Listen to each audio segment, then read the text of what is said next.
Hello everyone. In the last lecture, we have seen the chapter that is this protochordates. No, in that we have just seen this general characters of these protochordates, their classification up to these classes, etc., etc. I hope everybody has got the clear-cut idea regarding to this protochordates one. Protochordates बद्दल मला वाटतं सगळ्यांना चांगल्यापैकी बऱ्यापैकी idea आली असेल. Because firstly we have seen what is mean by this chordates. Chordate कुणाला म्हणायचं, त्यांचे फंडामेंटल कॅरेक्टर्स काय होते, जनरल कॅरेक्टर्स काय होते, आउटलाईन क्लासिफिकेशन काय आहे, आणि मग ते प्रोटोकॉर्डेट्स कुणाला म्हणायचं आणि प्रोटोकॉर्डेटचं क्लासिफिकेशन कसं होतं. हा एवढा सगळा भाग बघितल्यामुळं आपणाला हे प्रोटोकॉर्डेट जरासं समजण्यासाठी सोपं गेलं असावं. आणि आपण दिलेला होमवर्क पण होता ना, तो जर केला असेल तर तुम्हाला बऱ्यापैकी प्रोटोकॉर्डेटबद्दल माहिती होईल किंवा प्रोटोकॉर्डेट इझी अंडरस्टँडिंग होईल. In this lecture we will also going to see some important aspects of this protochordates one. प्रोटोकॉर्डेटचा क्लासिफिकेशन किंवा जनरल कॅरेक्टर्समध्ये असे बरेचशा टर्म्स येऊन गेल्या, त्या पक्क्या आपल्याला माहिती झाल्या असतील तर आपल्याला प्रोटोकॉर्डेट रिकॉल करायला किंवा अभ्यास करायला सोपं जाणार आहे. म्हणून additionally along with the previous lecture, in this lecture I am going to see some important aspects of this protochordates one. बघा हां, जनरली आपण सगळं बघितलं आहे. प्रोटोकॉर्डेटचं जनरल कॅरेक्टर्स बघितलं आहे, क्लासिफिकेशन बघितलं आहे आणि प्रत्येक क्लासचं एक्झाम्पल पण बघितलं आहे.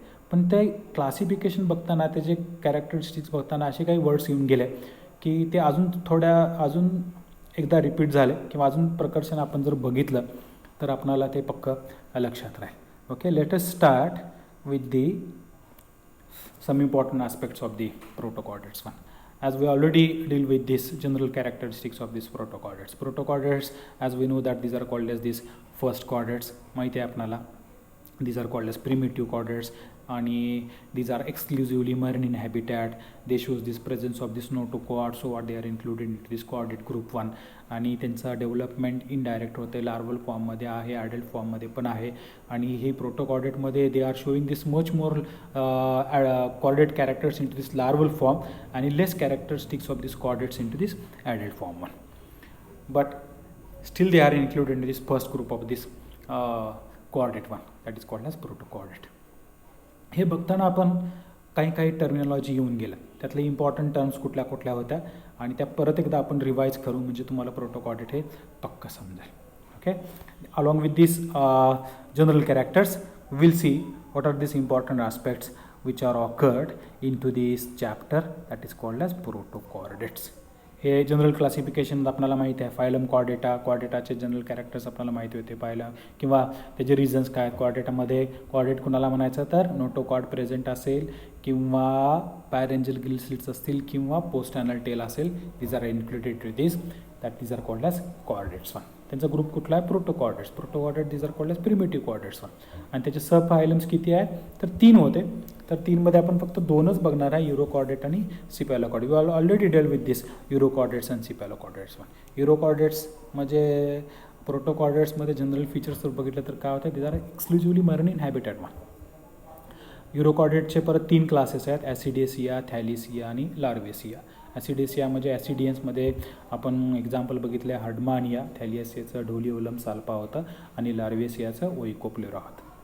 ह्याच्यामध्ये जर जनरली आपण जर बघितलं, कम्पॅरिझन बघितलं ह्या तिन्ही क्लासेसमध्ये, ॲसिडेसियन्स, थॅलिएसियन्स अँड लार्वेसियन्समध्ये, ascidiaceans mostly organisms, sessile organisms बघायला मिळेल. सेसाईल म्हणजे काय, आता those are not having this stalk, they are directly attach to this substratum one.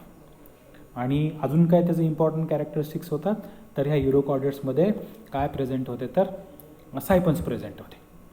सायपन्स, so what these are called as sea squids असे एक character होता. नंतर आपण बघू what is mean by this sea squids one.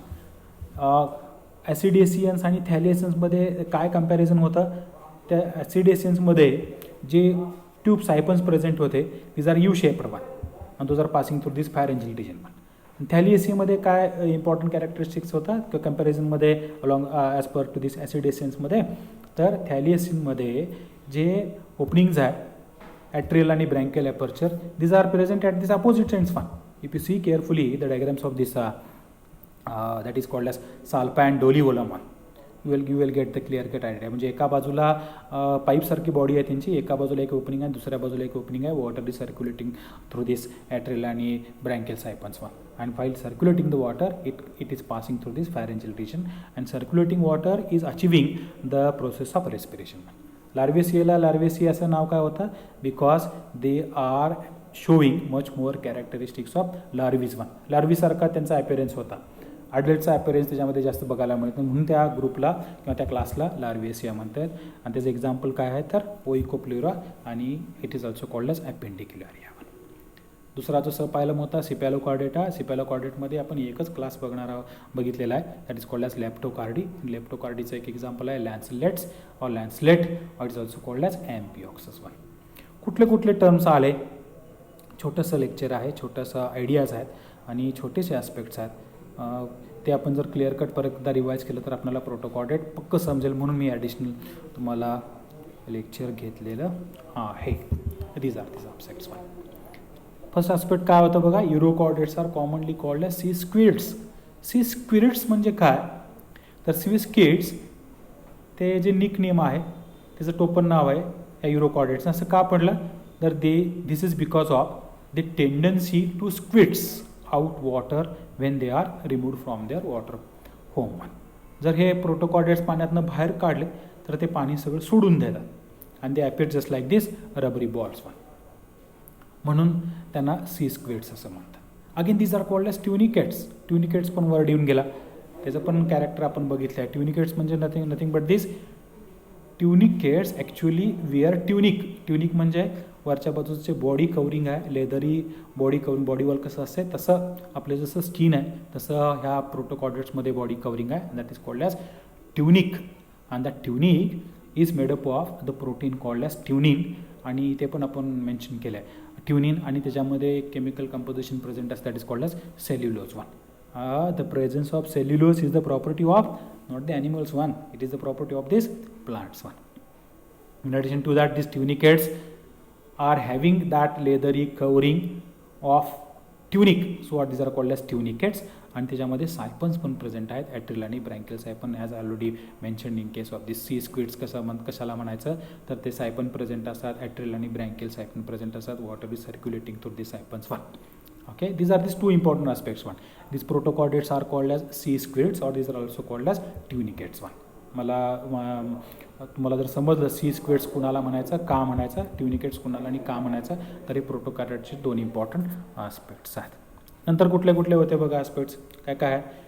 Most of this protochordates are काही solitary आहेत, colonial आहेत. Solitary म्हणजे काय, ॲनिमल्स. सॉलिटरी ॲनिमल्स म्हणजे काय, an animal that does not live with other in it species one. म्हणजे एकटं राहतं. सो एक पोरं राहतात ना, एक एकटंच राहते, ते मित्रांमध्ये वगैरे किंवा एकत्र ग्रुप करून राहत नाही. ते ॲनिमल्स सेपरेट राहते. This animals are called as solitary one. Exactly opposite to that is this colonial animals. Colonial animals म्हणजे काय, ग्रुप करून एकत्र राहणे म्हणजे कोलोनियल ॲनिमल्स नाही आहेत. कोलोनियल ॲनिमल्स म्हणजे काय, organisms which cannot be fairly regarded as a unit is one but consist of numerous individuals United in a common life. म्हणजे बॉडी एकच असते आणि त्याला अटॅच्ड कंपोनंट्स असतात. these are called as individuals, these are called as zooids one, and these are together forming a body, and these individuals performing different functions. There must be this division of this labors one, and those are representing a phenomenon that is called as polymorphism. म्हणजे colonial animals mostly representing दिस polymorphism. Polymorphism म्हणजे काय, एकच body असते आणि त्याला separate organism attach झाल्यासारखे त्याचे compartment दिसतात, आणि those bodies are performing different function. That means one is performing the function of respiration, one individual performing this function of protection, one individual performing functions of this reproduction, etc. one. That means this, if you consider or if you go through this as we already go through this general characters, त्यामध्ये आपल्याला हे सगळे words येऊन गेले. Solitary येऊन गेला आहे, colonial गेले आहेत, नंतर पॉलिमॉर्फिक गेले आहेत, नंतर pelagic nothing but this is the place where which are actually getting this protochordates one. Pelagic region it is the region of the seas, that means which is not exactly at the shore, or it is not exactly at the deep regions of the seas one.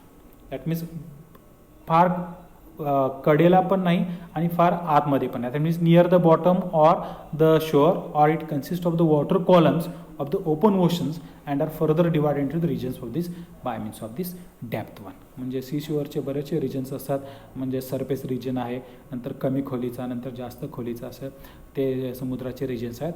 त्या पिलॅजिक झोन्समध्ये आपल्याला protochordates मिळतात, म्हणजे बॉटमलाच मिळतात, exactly not at the bank, that is at the shore, but they are not present much more in the depth of the seas one. Okay, these are these terms included, म्हणजे solitary असतील, colonial animals असतील, pelagic animals असतील, they are representing in this polymorphic form. हे जर terms आपण जर carefully परत एकदा वाचले तर आपण त्याचे कॅरेक्टर्स लिहिताना आपल्याला सोपं जाईल किंवा अंडरस्टँडिंग होईल वाचताना, म्हणून हे ॲडिशनल ॲस्पेक्ट्स मी घेतलेले आहेत. अजून काय बघितले आपण? Alternation of generations. प्रोटोकॉर्डेटमध्ये अल्टरनेशन ऑफ जनरेशन पण बघायला मिळते. अल्टरनेशन ऑफ जनरेशन म्हणजे काय? प्रोटोकॉर्डेट्समध्ये we are observing both sexual as well as this asexual reproduction. But this प्रत्येक वेळेला असेक्शुअल रिप्रोडक्शनच होते असं नाही होत. They are showing this alternation of generation. एक वेळेला असेक्शुअल रिप्रोडक्शन बघायला मिळते किंवा एक which is get altered by means of this sexual reproduction, that is called as alternation of generation. Some युरोकॉर्डेटमध्ये गेलं तर these are appearing in to this planktonic zones of this water. Planktons म्हणजे काय? Planktons are nothing but it is the group of or these diverse collections of these organisms which are appear on the surface of this water, mostly in the seas one.